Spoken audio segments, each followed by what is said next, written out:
there is this fantastic piece straight out of the New York Times explaining how Republican Senator Susan Collins got together with two other female senators to form this bipartisan group.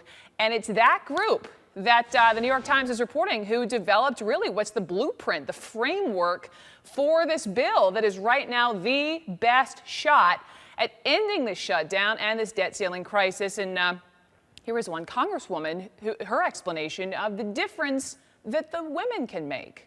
I think we need more women because in my experience, and the women in Congress on both sides of the aisle talk about this all the time, how if they just put us in a room together more often, we could solve a lot of these problems. Women are more focused on consensus building. Not every woman, but you know, the times that I've worked with women, women are not as focused on obliterating the other side. They want to find a way to get to yes.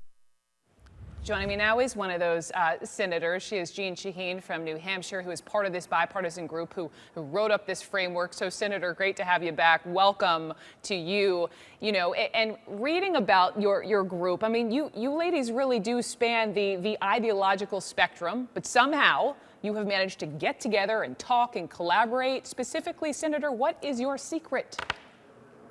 Well, you know, I come from a state in New Hampshire where we've sent the first all-female delegation to Washington. We have a woman governor. My colleague in the Senate, Senator Ayotte, and I have worked very closely together.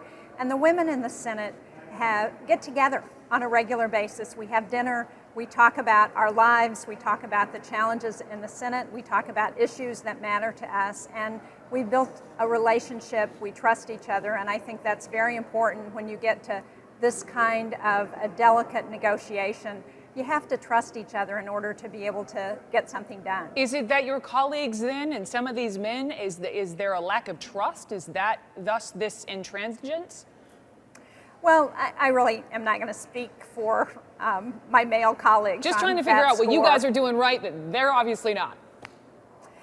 You know, I think what's positive is that we had very good bipartisan negotiations going on. I was pleased to hear Senator Reid and Senator McConnell have been using some of the work that was done by this bipartisan group as a blueprint for what their negotiations look like, and have been disappointed today to hear that the House is not following suit, that they have come up with new demands that I think are really irresponsible in the face of the deadline that we're looking at on needing to raise the debt ceiling so the country can pay its bills.